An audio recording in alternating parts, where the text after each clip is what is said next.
Hi everyone, and welcome back to Mental Models for Managing Change. I am Ali Juma, and I'm so glad you're tuning in. Before we dive into today's conversation, let's quickly revisit what a mental model actually is.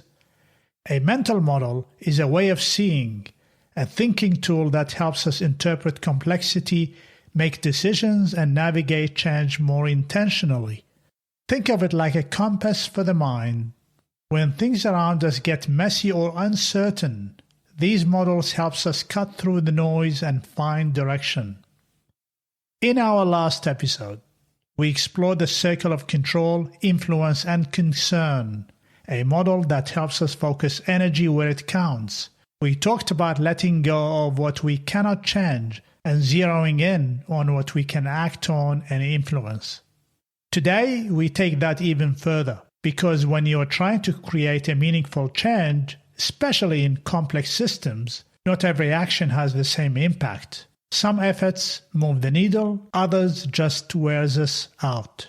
That's where today's model comes in. It is called leverage points. It is all about finding the small shifts that create big results. If you've ever asked yourself, why are we working so hard for so little change? This episode is for you. What is a leverage point?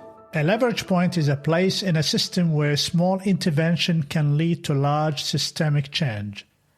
The term comes from systems thinker Donella Meadows, who famously said, "Leverage points are places to intervene in a system. Some are more powerful than others." The idea is simple. Not all parts of a system are equal. Some points, like rules, structures, and incentives, are easier to change but have limited effect. Others, like goals, paradigms, or mental models, are harder to shift but can transform the whole system. A real-world example: Toyota's small, smart shift. Let me bring this to life. In the 1950s, Toyota wasn't a giant. It was a small automaker trying to survive in post-war Japan, competing against American car companies with massive factories and budgets. Most would have assumed they needed to scale up, but Toyota saw a different leverage point: the flow of work. They focused not on volume but waste, reducing delays, defects, and overproduction.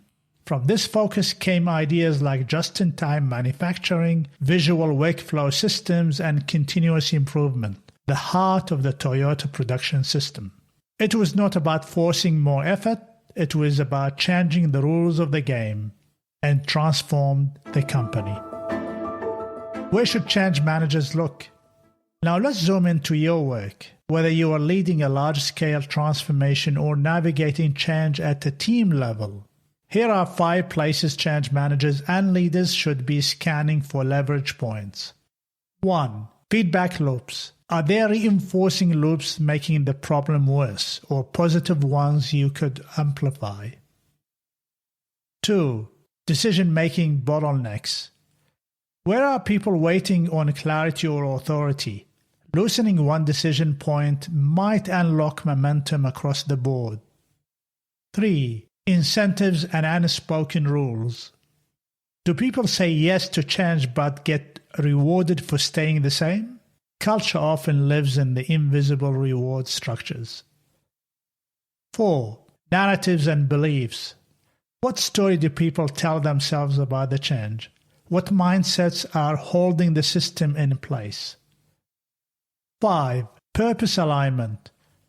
Does this change align with the bigger why? If not, people might comply, but they will not commit. How to use this model? Here are 3 ways to bring leverage point thinking into your day-to-day change practice.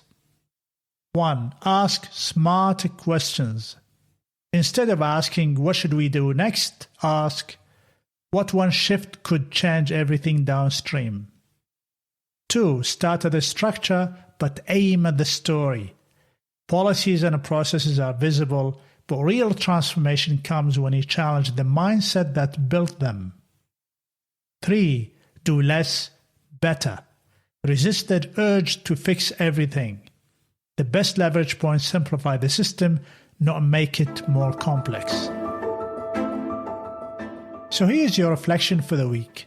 What are we trying to force, and where might a smarter nudge make more impact? You might be surprised how often it is not about doing more, but more about seeing the system differently. Thanks again for listening to Mental Models for Managing Change. I hope this episode has given you something useful, maybe even a shift in how you look at the systems around you. If this resonated, share it with a colleague, tag me in your own reflection, or even run a leverage point scan on your next big project. Next time, we'll explore map versus territory, a mental model that reminds us the way we represent the world is not the same as the world itself. And in change, that distinction can make all the difference. And remember, as Donella Meadows said, leverage points are not intuitive. If they were, we wouldn't need systems thinking. See you next time, and keep thinking deeper. And one more thing.